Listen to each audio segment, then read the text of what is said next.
Bonjour et bienvenue sur CLTV dans notre émission Des entreprises et des hommes.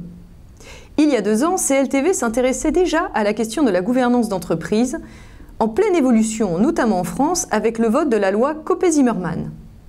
Nous avions largement évoqué également la question de la gouvernance des ETI, entreprises de taille intermédiaire, considérées à juste titre comme de véritables moteurs de la croissance et pour lesquelles il était donc nécessaire de disposer d'une bonne gouvernance.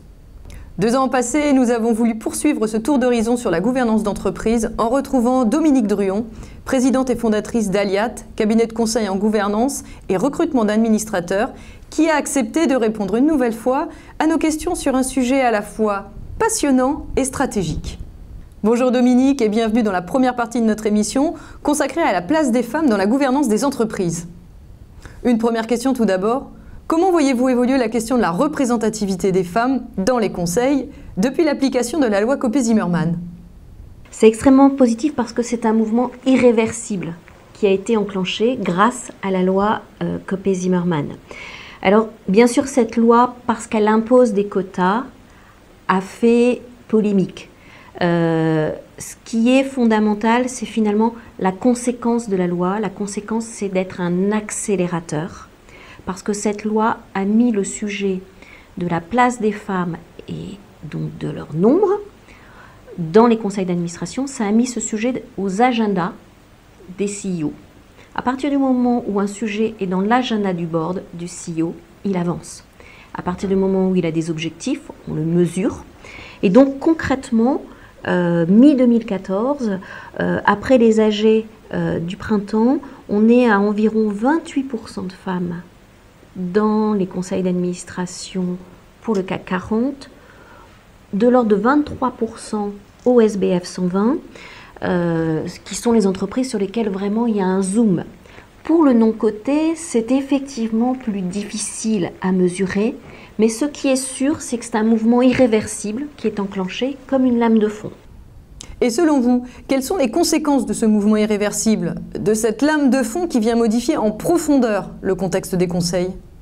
Il y a 3 conséquences majeures de cette loi qu'on a vu finalement arriver très rapidement.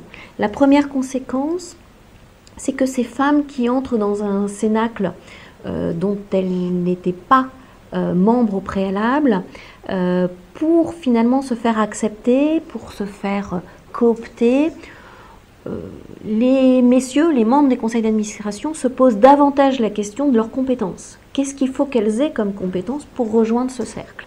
Donc il y a une première conséquence qui est bonne pour tout le monde finalement, c'est la professionnalisation.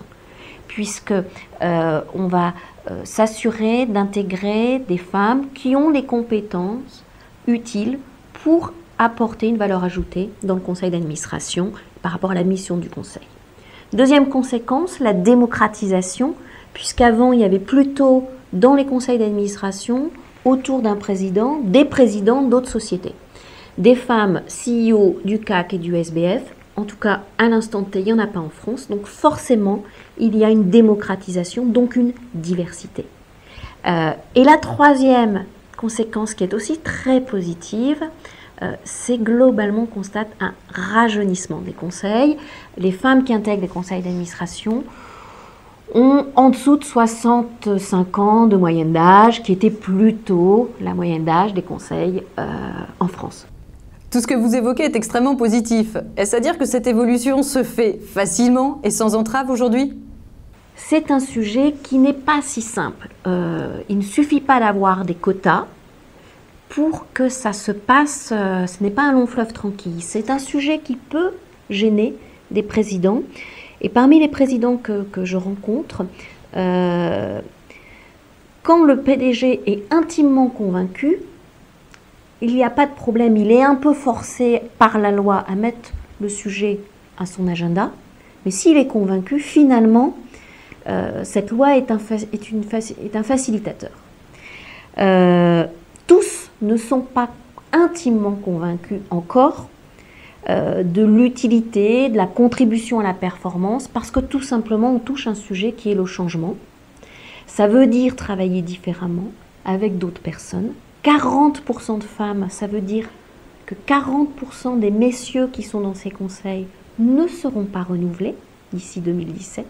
Et ça veut dire qu'un président doit dire à un administrateur, même s'il n'a pas démérité, qu'il ne va pas le renouveler.